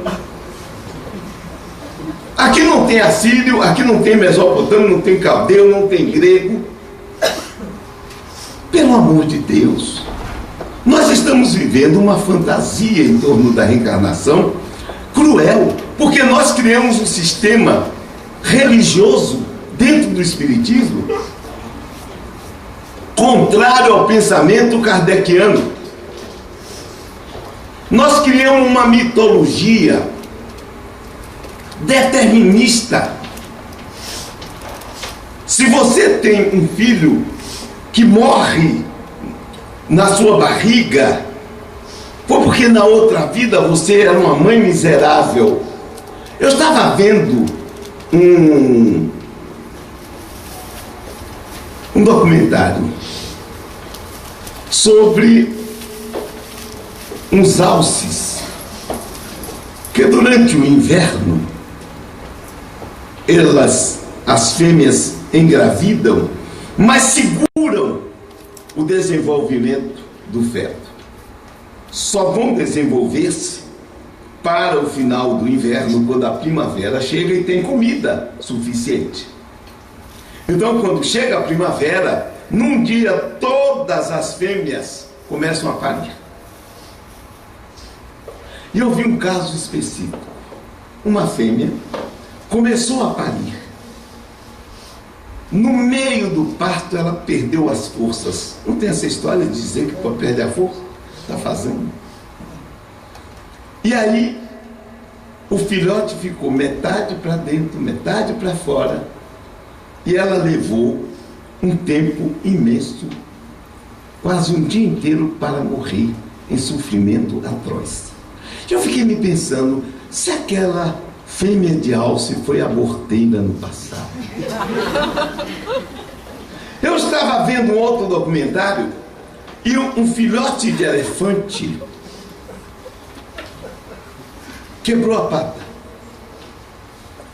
Os outros, a família tentou ajudá-lo, mas não puderam pôr embora, largaram ele. Na natureza não tem esse negócio dessa dedicação fundamental. Largaram ele. Um grupo de leões aproximou-se e começaram a devorar o filhote de elefante. Levaram um dia para matá-lo, porque eles iam arrancando a carne de maneira a não atingir nenhum órgão vital. Na outra vida, aquele elefante deve ter sido o quê? Para morrer de uma forma tão miserável, tão dolorosa, durante praticamente um dia. Dá licença. Está havendo um erro fundamental, porque nós não estamos abrangendo a nossa mente para estudar. A reencarnação é um fato, tranquilo que é. Tranquilo que é. A matéria é um laço que prende o espírito, tranquilo que é. Mas em Allan Kardec, lendo em A Gênese, nós temos uma visão diferenciada. Aliás, no Livro dos Espíritos, porque uma mulher que chegasse na Amar e me falasse que estava com um filho morto na barriga, eu não queria dizer para ela que ela foi uma assassina e que aquele miserável que ela estava também foi um bandido. Eu ia ler Allan Kardec, eu ia ler os Espíritos respondendo a Allan Kardec, porque é que uma criança morre quando nascer, e ele diz, deficiência da matéria. Gente, eles não usaram o recurso da lei de causa e efeito moral. Quer dizer, que pode alguém morrer por acaso. Está lá, não sou eu que estou dizendo. Pegue o Livro dos Espíritos que eu traduzi do francês, que foi publicado pela Fundação La Harmonia. Então não estou falando de algo que eu ouvi dizer. Hein? Digam para mim. Se foi uma deficiência da matéria, o que estava ali morreu por acaso. Aliás, continuamos assim. A Gênese Allan Kardec, falando dos cataclismas, diz que nesse cataclisma morre todo mundo. E ele diz o seguinte: e que importa que o corpo morra?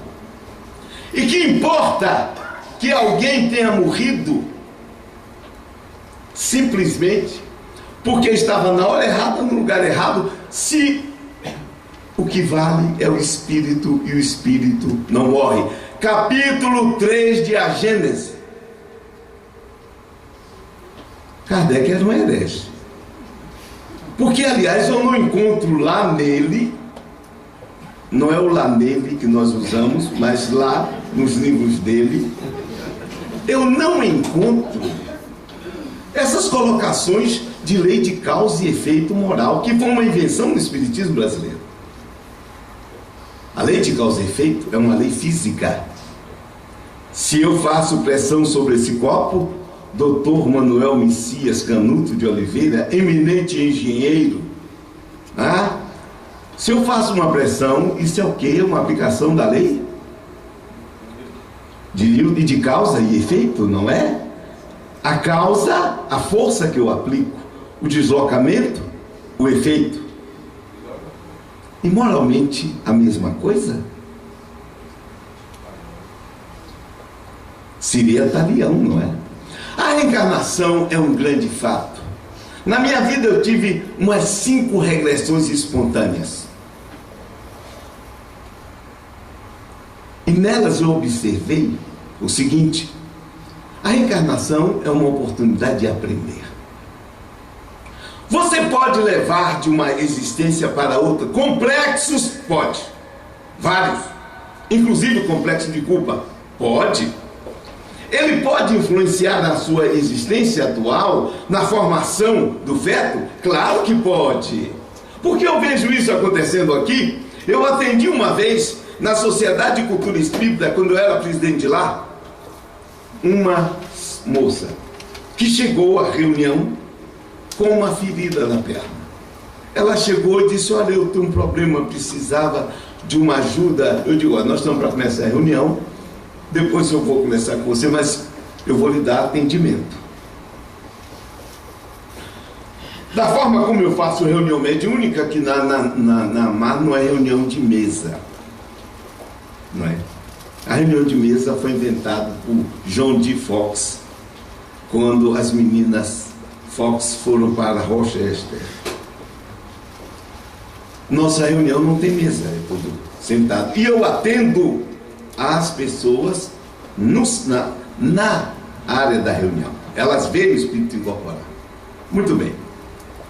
Aí quando ela entrou, desconhecida de todos, o médium incorpora o noivo dela.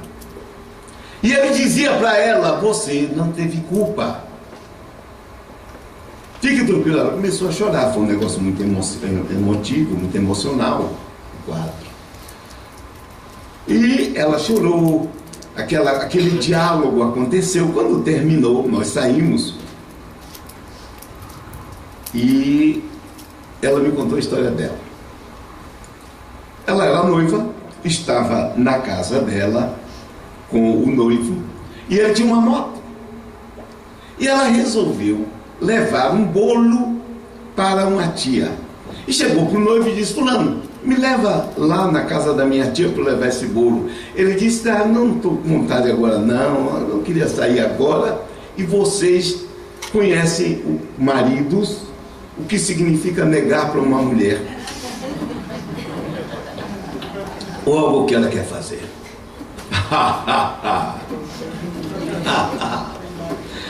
Você não gosta mais de mim, tá vendo? Antigamente você sairia.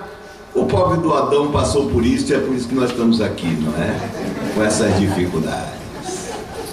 Que essa chantagem é conhecida. E aí ela tanto atanazou que o rapaz foi embora. Pegou a moto, saíram os dois, ela na garupa, um carro atropelou e matou o rapaz. E ela feriu a perna no cano de descarga da moto.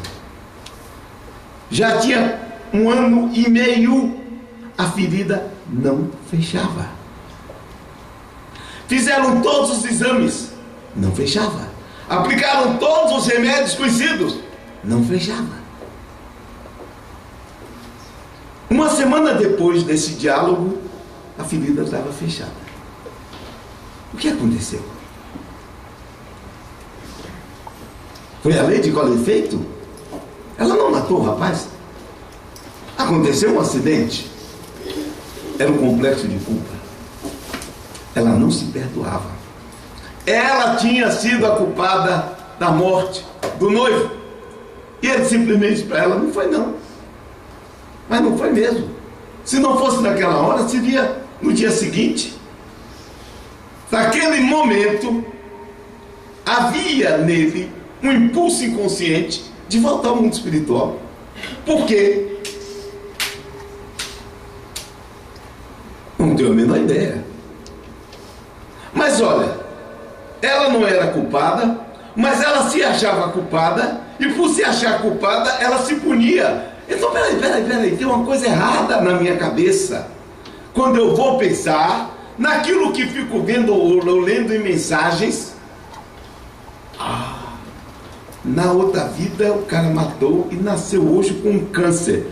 Peraí, dá uma facada e pega um câncer. Peraí, tem uma de compensação aí. Então botou juro e correção monetária nessa história. Que as pessoas podem passar por isso? Podem. O complexo de culpa faz isso, e os outros complexos desgastam muitas vezes a vida da gente, quando outros até ajudam a gente. Na verdade, um complexo não é para prejudicar. Na verdade, é para salvar. É para que algo talvez pior não venha acontecer. Então, nas reencarnações, a reencarnação precisa ser melhor revista no modelo brasileiro que se instituiu, que é um modelo tipicamente católico, por incrível que pareça. Nós vivemos no Espiritismo até hoje, graças a Deus, está havendo uma diferenciação, e com isso eu louvo o meu amigo Kiko aqui, médium, cujas mensagens saíram do ramerrão daquele catolicismo absurdo do passado, que ainda impera no movimento brasileiro, infelizmente, de termos um Deus que no fundo está castigando todo mundo, e de vivermos sob o império da culpa hebraica que destrói e que dilacera. No livro dos Espíritos, aliás, Jesus Cristo nos dizia: conhecereis a verdade e a verdade vos tornará livres.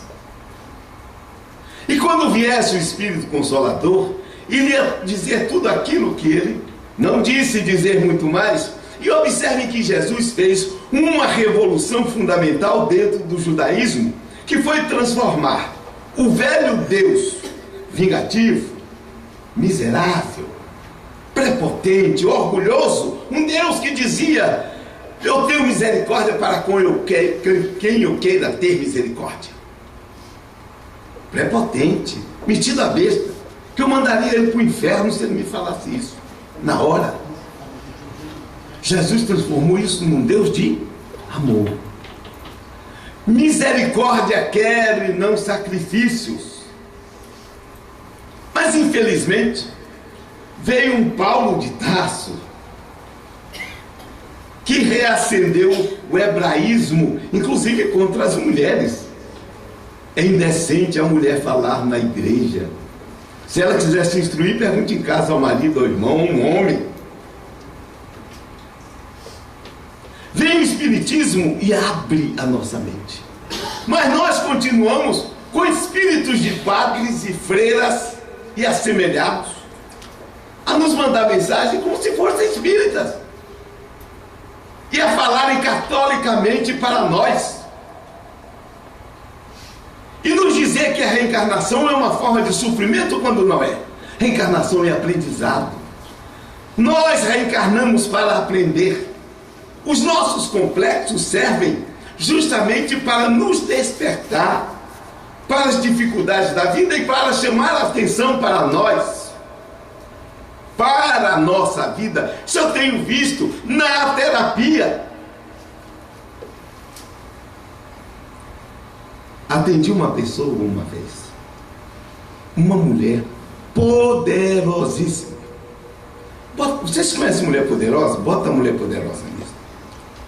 Só não era como Dilma, que é presidente da República, Mas, se você chegar um pouquinho para baixo, a mulher está chegando perto. Mulher que você conversava, você já ficava assim, que mulher, essa mulher forte. Não era. Por dentro era um medo, eram complexos diversos, porque o complexo de inferioridade lá dentro a fazia ser poderosa. Que é justamente o contrário, não é, Mireia? O complexo de inferioridade leva você a fazer o máximo para aparecer, para que ninguém descubra que você é aquele verme insignificante que está lá dentro. Quando você vê o contrário, uma pessoa se dizendo verme, lá dentro tem um orgulho desgraçado, uma vaidade infeliz. Então, aquela figura, aquela mulher, 2 anos de terapia, um delta xizinho assim, não conseguia. Aí um dia, ela chega, senta na minha frente e diz assim: estou com câncer. Eu digo: pronto, agora que juntou a miséria em cima da desgraça, vai ser um... Sim, mas vamos lá. E aí você faz aquele tipo, né, para dar um apoio à pessoa. Ela disse: não, já tomei uma atitude, vou fazer a operação tal dia, vou fazer quimioterapia, vou fazer radicona. Olha, o que eu posso dizer de vocês é o seguinte: hoje é uma outra pessoa, realmente. O complexo de inferioridade sumiu. Hoje ela é o que ela é. Inclusive, dentro daquilo que ela era poderosa, ela já mudou para outra coisa. Hoje ela está trabalhando com o ser humano e tem uma visão também espírita, porque era espírita, de acordo e consertânea. A reencarnação faz esse trabalho quando nós não fazemos na própria encarnação. Nós saímos de uma encarnação com problema, nós reencarnamos para aprender. Podemos nascer com dificuldade, sim. E quem disse que a dificuldade é para prejudicar? Quem disse isso? A dificuldade é para desafiar. Quando você estuda para fazer um vestibular, você estuda como? Alegre, satisfeito, não faz esforço nenhum e passa, né? Messias, não, Messias é um caso à parte, porque Messias é...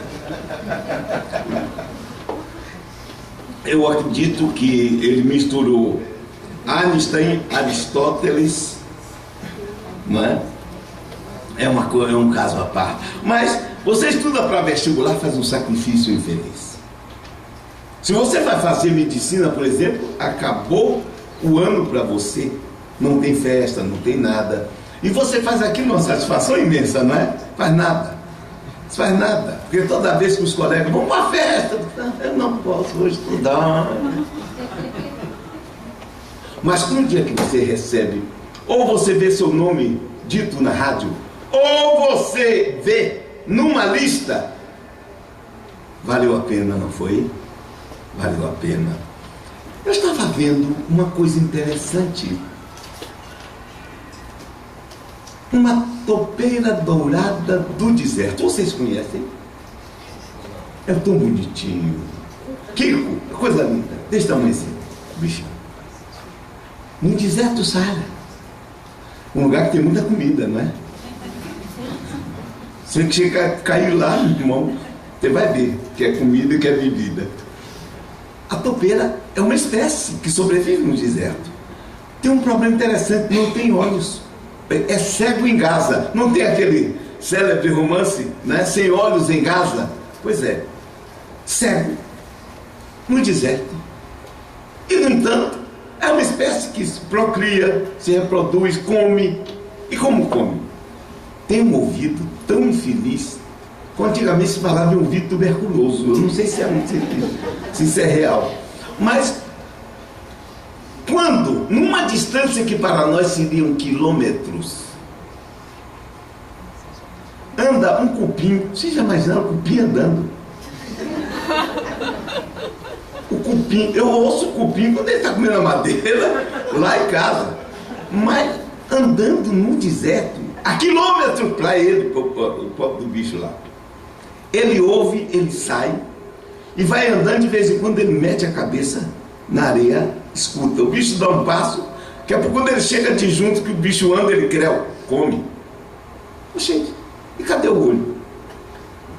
E para que ele quer olho? Você pode fazer tudo isso sem olho. Porque eu podia dizer, atropelo do deserto, coitada, devia ter sido uma miserável de Bizâncio que vivia furando os olhos de todo mundo. No entanto, ela sobrevive. E nós tomamos, às vezes, as coisas que acontecem na reencarnação como um problema moral e nos esquecemos que entre os animais as coisas ocorrem. Por exemplo, eu estava vendo um caso de um tipo de lagarto teio. Tem outros nomes, outras denominações, como eu não sou biólogo. O interessante é que esse grupo só tem fêmea. Oh, peraí, como é que só tem fêmea? Como é que reproduz, Kiko? Só tem fêmea. Sabe o que acontece? Na hora do cio, e os biólogos não sabem explicar por quê, uma fêmea age como se fosse um macho, mas sem trocar fluidos, apenas fazendo o trabalho de estímulo sexual. Sabe o que é que isso produz? Partenogênese. Então, aquela que é montada pela outra reproduz ou começa um processo de clonagem, porque é clonagem, e nasce outro ser. Inclusive o pessoal não sabe, mas por que tem que fazer isso? Eles talvez seja um atavismo e etc, e vão falando. E se eu não me engano, diz o Espiritismo que através da reencarnação que nós viemos do mundo animal, não foi? E quando você vive algo, está em você, não é? Não é esquecido, é, Kiko? É, meu amigo Messias, Manuel Messias Canuto de Oliveira. Tanto que as pessoas, para mim, quando falam que no meu passado, eu vou seguir no dedo, para ver se eu encontro o passado, que não existe.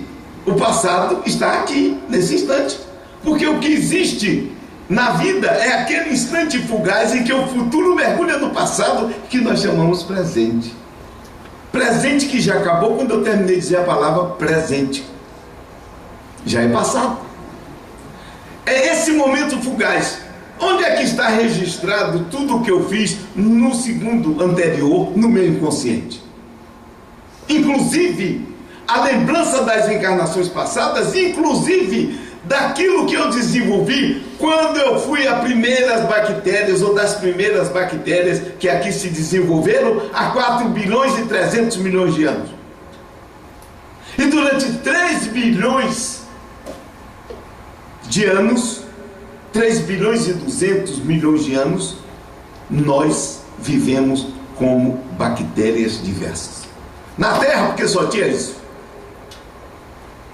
Até que finalmente nós fomos à frente e no Cambriano houve uma explosão de vida. E eu tenho vários fósseis em casa mostrando isso. E aí nós desenvolvemos o olho. O trilobita tinha um olho bacana, que era olho de cristal. Nós desenvolvemos a boca, desenvolvemos a mandíbula, o comer, e desenvolvemos a heterossexualidade, ou seja, jogar o esperma e o óvulo na água. E no final de tudo, o tubarão inventou o pênis, a vagina e a cópula. O tubarão. Menino, esse negócio foi com o tubarão que a gente aprendeu, a gente já foi tubarão. Nós passamos por tudo isso, que evolução é reencarnação constante, e é o que? Aprendizado. Ah, mas eles estavam sob a lei do sofrimento, um comendo o outro. Aliás, não só isso, como passando por uma coisa chamada fim de mundo. Nós tivemos no barato, uns 10 fins de mundo. Grande fim de mundo, nós tivemos uns 5. Primeiro, a bola de neve que matou as bactérias no seu grande coisa. Depois, o final do Cambriano, que matou 95% das espécies que estavam. Depois, a grande destruição que matou os dinossauros. Mas vocês já observaram, cada vez que tem um fim de mundo, o outro é melhor, evolucionariamente. O espírito desenvolve capacidades e desenvolve que no choque, na luta, inclusive nós podemos dizer que dizem que Jesus Cristo foi quem fez tudo isso. A violência que nós vivemos hoje é culpa dele, porque ele nos ensinou a ser violentos. Nós tínhamos que sobreviver, e para sobreviver a gente tinha que matar uns aos outros. Nos ensinou a ser falsos, porque o caçador tem que ser falso, tem que ficar escondido. Eu estava vendo uma tartaruga, como é, de pedra, que ela fica no fundo do mar, parece uma pedra. Quando o peixe passa, ela come. Uma outra que é pescadora, a língua fica assim, parece um bichinho na ponta. Quando o peixe tem que comer, ela come o peixe. Quer dizer, disfarçar-se, ser falso, ser perverso, ser oportunista, se aproveitar. O tubarão que eu falei, quando ele começou o seu trabalho, o desenvolvimento dos embriões na barriga, sabe o que acontece? O que nasce primeiro come os irmãos na barriga da mãe. E nós passamos por lá. O ácaro, a fêmea, sabe o que acontece com ela? Ela engravida. Na barriga dela nasce uma série de fêmeas e um macho. O macho, na barriga dela, vai e insemina nas irmãs todas, ou seja, ele transa com as irmãs e morre. E sabe como é que as filhinhas nascem? Come o estômago da mãe, a barriga da mãe, vão embora, matam a mãe e nasce. É o famoso alien, o 8º passageiro. E nós passamos por isso, está em nós, porque hoje eu posso controlar esse corpo, porque eu passei em tudo isso. Então eu trago um peso muito grande de tudo que me ensinaram para que eu me livre. Então eu cheguei também a uma conclusão como Jung chegou. O erro, Deus é que nos permite errar, e pelo contrário, não só permite, como Ele quer que a gente erre. Kardec chegou a essa conclusão cheio de dedo em A Gênese. Ele diz assim: se Deus não fez o mal, eu estou sentindo ele tentando coadunar os preconceitos religiosos dele com essa ideia. Se Deus não fez o mal, pelo menos fez a causa do mal. E eu digo, então ele fez o mal, porque dizem que ele sabe tudo, não sabe? Quando ele criou Hitler, ele já sabia que ia ser aquela desgraceira, não é? Não sei, antes de criar ele já sabia, e mesmo assim ele criou. Então ele está compactuando com a história. Ou nós temos uma ideia muito errada de Deus, que precisa ser renovada, sair da Idade Média que nós ainda estamos e encarar o nascer, o morrer, o renascer de novo como um fator de educação permanente, onde nós aprendemos no atrito, dentro das condições darwinianas da luta pela vida, da adaptação, da sobrevivência dos mais aptos, porque isso desafia a capacidade de criar. Infelizmente, nós ainda estamos no movimento espírita como Francisco de Assis. Francisco veio um dia, vou fazer uma poesia, pelas estradas da Úmbria, andando com o pensamento perdido, na imensidão dos espaços ligado àquele que é a fonte do sumo bem.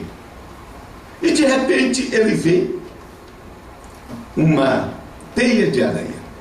E vê aquela beleza.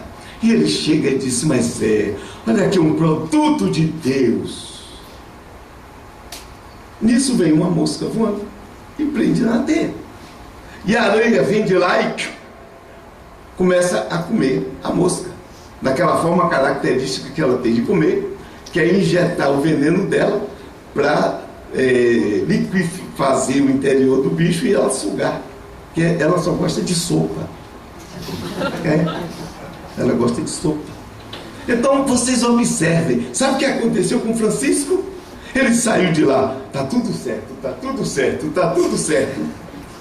Porque aquela ideia do amor divino, da bondade divina, desapareceu naquela hora.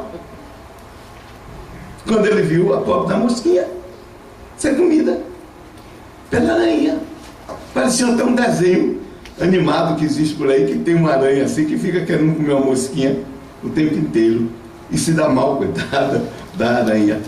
Isso acontecendo, e nós fizemos isso. Nós, cada um de nós, se não fomos a aranha, fomos mosca, porque ninguém seguiu tudo o mesmo caminho. Cada um veio por caminhos diferentes. E ao chegar, através de reencarnações sucessivas, nós estamos aqui hoje. Nós somos o fruto de várias existências, onde nós tivemos a oportunidade de entrar em atrito com os nossos iguais e com o mundo ambiente. Onde nós passamos por sofrimentos diversos que nós causamos, que a sociedade causou, que o meio ambiente causou. Como há pouco tempo no Havaí. No Havaí não, no Haiti. Onde morreram mais de 200 mil pessoas. Então vocês acham que todas aquelas que morreram ali foi porque em outra vida ficavam jogando as pessoas no coisa? Foram piratas que viviam lutando na guerra e reencarnação. 200 mil? Lá na Tailândia, 250 mil. Não teve ninguém que estava na hora errada, no lugar errado. Você reencarna. E um dia, você vai andando por uma rua e vem, como já aconteceu, um meteorito e puf, lhe mata. Você já imaginou que karma desgraçado, que lei de causa e efeito é essa?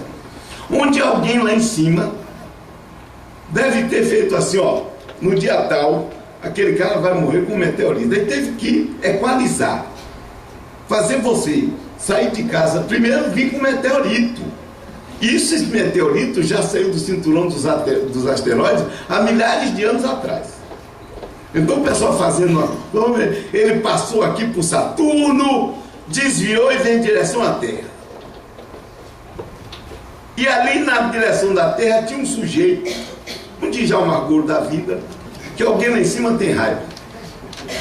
Não, tem que ser alguém muito forte, muito inteligente, que domine o próprio universo, o sistema solar. E aí eu vou andando por uma rua e eles dizendo, ó, atenção, manda aí, faz ele andar mais depressa, vamos. Aí, para nessa esquina, isso. E aí lá vem adequando e fazendo um cálculo trigonométrico muito forte. Deve ser um Manuel Messias lá em cima. E aí, pô, atinge e me mata. Que karma foi esse? Eu matei quem jogando um meteoro? Gente, eu uso essa linguagem porque eu quero chamar a atenção. Nós estamos fazendo muita besteira, mantendo a Idade Média no século XXI, quando não existe mais. E por que eu gosto das novas abordagens dos espíritos, através de um Kiko, através de um Vanderlei e de outros que estão por aí? Porque estão quebrando padrões e paradigmas dessa coisa dos padres, das freiras dominarem o nosso mundo, o nosso movimento. Se for com Kardec, era São Luís de França, que foi uma boa bisca aqui para nós. Santo Agostinho, que nem acreditava na comunicação dos espíritos, brigando com São Jerônimo por causa disso. O livro dos espíritos a gente abre, praticamente só tem padre lá falando, Fenelon, que era também da mesma linha do cristianismo, quer dizer, cristãos, um ou ou outro, um Swedenborg que misturou as coisas, e nós continuamos misturando. O Espiritismo merece muito mais. A reencarnação merece um estudo muito mais digno do que tem sido feito até agora com essas mensagenzinhas balofas. A reencarnação é uma coisa muito séria. É uma lei da natureza, que primeiro, como lei da natureza, não precisa ninguém estar lá em cima empurrando você para dentro do útero de ninguém, porque lei não precisa disso, ela acontece. Agora, que existem pessoas lá que são programadas para um Kardec, sem dúvida que foi, e ela mesmo assim há uma possibilidade de erro, porque os espíritos disseram, o Espírito da Verdade para ele, mensagem que está em Obras Póstumas, você tem uma missão para fazer, agora fará se quiser, porque se não quiser, nós já temos alguém preparado para fazer. Ou seja, eles lá em cima devem ter escolhido com critério. Mesmo assim havia uma probabilidade dele errar. Ou seja, a reencarnação não é matemática, a reencarnação é probabilística. Se um Kardec tinha alguém de backup para ele ter besteira entrar, ou aconteceu alguma coisa com ele, então o negócio é muito mais complexo do que nós estamos num simplismo do determinismo. Eu dei uma facada, nasço com câncer. O que há? Ou eu arrastei alguém, mas no século 21 eu estou pagando o que eu fiz há 2000 anos atrás. Quer dizer, durante esse tempo todo não teve nenhum recurso. É muito mais, gente. Primeiro que Deus é algo que quando alguém me pergunta, Djalma, o que é Deus? Eu digo, Deus é. Uso a expressão da Bíblia, daquilo que apareceu na sarça ardente, que Moisés perguntou. Eu vou dizer quem me mandou. Eu sou, lhe mandou. Porque eu sou o que sou, o Yahvé. Eu sou o que sou. Então alguém me pergunta, Deus é onipotente? Não sei. Deus é onisciente? Não tenho a menor ideia. Você prova a existência de Deus? Não tenho a menor pretensão. Porque Deus é sensível. A razão não tem a capacidade de entendê-lo. Porque a razão é analógica e é limitada. E para você entender Deus, você teria que transcender. E para nós olharmos a reencarnação dentro de um esquema de um Deus que é onipotente, é onipresente, vai me criar um problema muito sério. E a doutrina espírita está nos convidando a fazer uma revolução interior. A reencarnação é um fato, nós estamos aqui por causa dela. Eu tenho certeza, eu vejo em mim e eu vejo no meu consultório isso acontecer. Mas eu não vejo a lei de causa e efeito moral do jeito que coloca. Agora eu vejo a encarnação como uma oportunidade sempre de crescimento. Você nasce com dificuldades. Quando você vence a dificuldade, você cresceu. A dificuldade não é para vitimizar, é para lhe desafiar para que você transcenda. E a reencarnação é para isso. Nós estamos aqui aprendendo. Somos colocados diante de situações as mais diversas e vamos aprender. Deus, esse que é para mim o indefinível, porque ele está muito além da minha capacidade de compreensão, ele age de uma forma que eu não entendo, mas eu tenho a obrigação de buscar entender, não sair pelos caminhos mais simples do crime e do castigo, mas por algo bem mais amplo, que é a oportunidade de você atualizar as potencialidades que ele colocou em nós no momento em que nos criou. Nós estamos atualizando essas potencialidades porque nós somos desafiados a isso. Fomos desafiados no passado nessa evolução que vem do mineral até chegarmos aonde estamos. E hoje, encare a sua encarnação não como do passado. Esqueça o passado, porque ele está aqui em você nesse instante. O que você aprendeu, o que você desaprendeu está aqui. Cada um de nós é o resultado das suas encarnações. E dentro disso nós podemos ver o que é que eu preciso transcender, o que eu preciso melhorar, o que eu preciso ampliar. É isso que é preciso. Não ficar numa visão religiosa estreita, bastarda, como nós temos ficado até agora. É o convite que eu faço a vocês, para que comecemos a pensar nesse movimento espírita e que não nos tornamos subordinados de espíritos que têm, uma visão assim. Espírito que diz para mim, como Emmanuel disse para um Chico, para alguém que perguntou para ele, o corpo de Jesus era fluídico ou era de carne? Ele disse, na esfera onde eu habito, isso ainda é motivo de discussão. Eu digo, então, não está melhor do que eu. Então nós vamos nos subordinar a pensamentos desse tipo, a visões estreitas dessa. Espiritismo é doutrina do livre exame.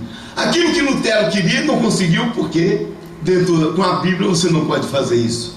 Mas hoje você tem ideia, você é um espírito, e é um espírito imortal. Já viveu há bilhões de anos, você vem vivendo e vai viver, quem sabe quanto, porque o mundo vai acabar em 11 de dezembro de 2012. Graças a Deus eu rezo todo dia para ser verdade, porque acabando vem coisa melhor. A gente vai se livrar pelo menos desses pensamentos absurdos, e vem gente pensando diferente e vai nos colocar numa situação bem melhor. Acreditem no fato, o Espiritismo não está aqui para lhe deprimir nem para lhe vitimizar.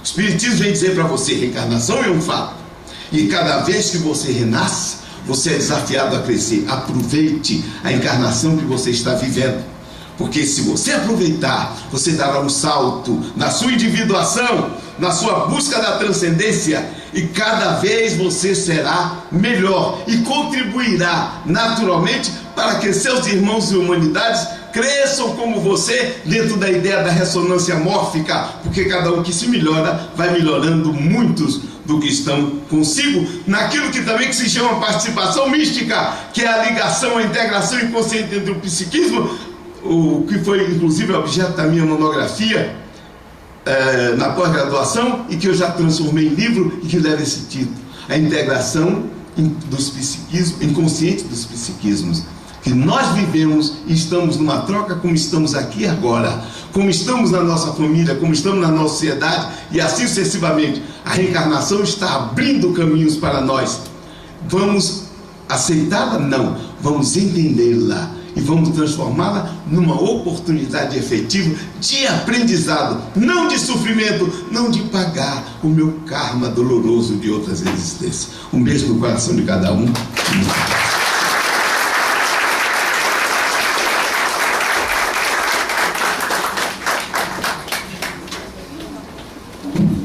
Muito obrigado, Djalma Argolo, pelas palavras.